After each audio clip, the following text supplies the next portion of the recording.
Hi! Hello! ఎలా ఉన్నారు? నేనైతే బాగున్నాను. మీరందరూ కూడా బాగున్నారని అనుకుంటున్నాను. వీడియోలోకి వెళ్ళే ముందు welcome back to our channel Siri Vijayawada. ఈరోజు మన రెసిపీ వచ్చేసి సింపుల్ స్నాక్ ఐటెమ్ అండి. Meal maker pakodi. దీనికోసం ఏంటంటే స్టవ్ ఆన్ చేసుకొని ఒక గిన్నెలో వాటర్ తీసుకొని బాగా మరిగించుకోవాలి. ఆ తర్వాత నా దగ్గర ఈ మిల్ మేకర్ పెద్ద సైజ్ అయితే ఉన్నాయండి. మీ దగ్గర చిన్న సైజ్ ఉంటే వాటితో కూడా చక్కగా చేసుకోవచ్చు. నేనైతే ఈ మిల్ మేకర్ తీసుకున్నాను. వాటర్ బాగా మరిగిన తర్వాత చూస్తున్నారు కదా, బాగా మరగాలి. బాగా మరిగిన తర్వాత మన దగ్గర ఉన్న మిల్ మేకర్ ఎంత క్వాంటిటీలో కావాలో అంత ఇందులో వేసుకొని బాగా కలుపుకోవాలన్నమాట స్పూన్తో. బాగా కలుపుకున్న తర్వాత దీనిపై ఒక మూత పెట్టేసుకొని ఒక 10 మినిట్స్ అలానే వదిలేయాలి. ఎందుకంటే వాటర్ అది బాగా అబ్జర్వ్ చేసుకుంటుంది కదా, లేదంటే కొన్ని కొన్ని గట్టిగా ఉండిపోతాయి. సో మొత్తం అన్నీ అబ్జర్వ్ చేసుకునే వరకు మూత పెట్టేసి 10 మినిట్స్ పక్కన పెట్టేయాలి. ఆఫ్టర్ 10 మినిట్స్ తర్వాత చూస్తున్నారు కదా, ఇలా ఈ విధంగా అయితే వాటర్ని అబ్జర్వ్ చేసుకుంటాయి. ఇప్పుడు ఈ వాటర్ అంతా బయటికి ఇలా ఆ, వదిలేసుకొని ఒక గిన్నెలో అయితే వేసుకోవాలి. మొత్తం గట్టిగా నొక్కుకొని వాటర్ని మనం అయితే ఒక బౌల్లోకి అయితే తీసుకోవాలి. నేను పెద్ద సైజ్ తీసుకున్నాను కాబట్టి కొంచెం పెద్దగా ఉన్నాయి. వీటిని నేను 2 పీసెస్గా అయితే కట్ చేసుకున్నాను. మీ దగ్గర చిన్న సైజ్ ఉంటే కనుక డైరెక్ట్గా అలాగా యూస్ చేసుకోవచ్చు. చూస్తున్నారు కదా, ఈ విధంగా కట్ చేసుకున్నాను. చాలా బాగుంటుందండి, చాలా సింపుల్గా అయిపోతుంది. ఇప్పుడు ఈ పీసెస్ అన్నిటిని కూడా ఒక బౌల్లోకి అయితే వేసుకోవాలి. ఇప్పుడు వీటిలోకి సరిపడంత సాల్ట్,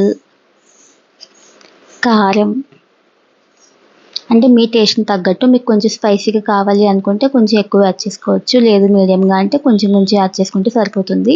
ఆ తర్వాత కార్న్ పౌడర్ ఉంటుంది కదా, స్టార్చ్, అదైతే 1½ స్పూన్ అయితే యాడ్ చేసుకున్నాను నేను. మొక్కజొన్న పిండి అండి.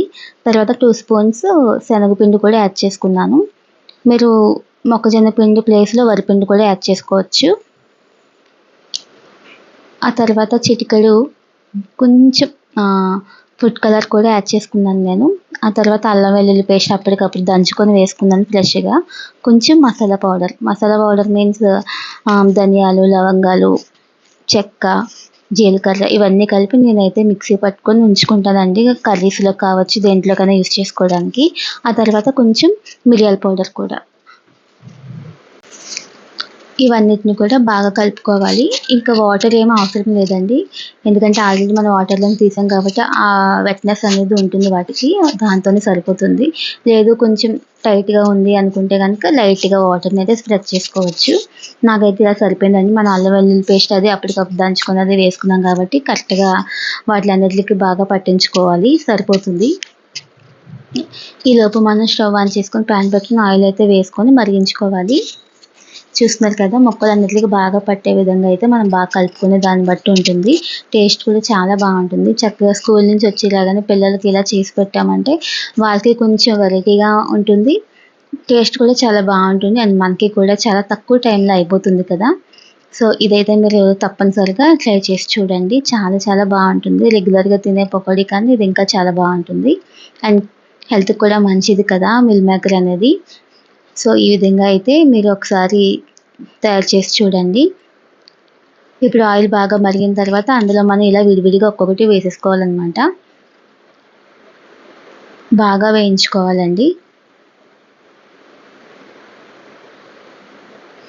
చాలా సింపుల్గా అయిపోతుంది తక్కువ టైంలో.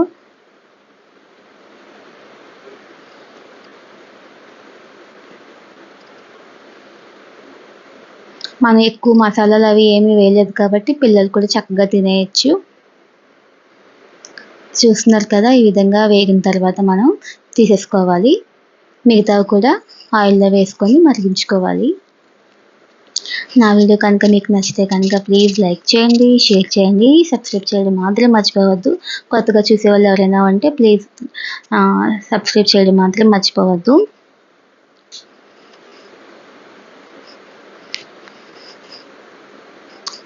సెకండ్ ట్రిప్ కూడా ఇందులో వేసేసుకొని బాగా వేయించుకోవాలండి. ఇవి కూడా అయిపోయింది. టేస్ట్ అయితే చాలా బాగుంటుంది. వీటిలోకి కొంచెం ఆనియన్స్, తర్వాత లెమన్ ఇవన్నీ కూడా మనం పైన వేసుకొని తింటే చాలా బాగుంటుంది టేస్ట్.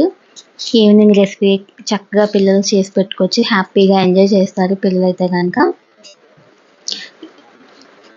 రెడీ అయిపోయిందండి మన మిల్ మేకర్ పకోడీ. చూస్తారు కదా, ఆయిల్ అయితే అస్సలు పీల్చుకోదు. మనం ఏం కంగారు పడాల్సిన పని లేదు. ఆయిల్ పీల్చుకుంటుందేమో అని చాలా మందికి డౌట్ ఉంటుంది. అస్సలు ఆయిల్ పీల్చుకోదండి. చూస్తున్నారు కదా, అసలు చేతికి కూడా అసలు ఎక్కడ ఏం అంటుకోలేదు. చాలా చాలా బాగుంటుంది. మీకు నచ్చితే కనుక ప్లీజ్ లైక్ చేయండి, షేర్ చేయండి, సబ్స్క్రైబ్ చేయడం మాత్రం మర్చిపోవద్దు. Thank you for watching.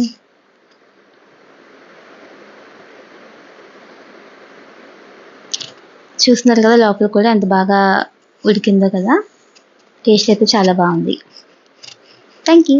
Bye bye.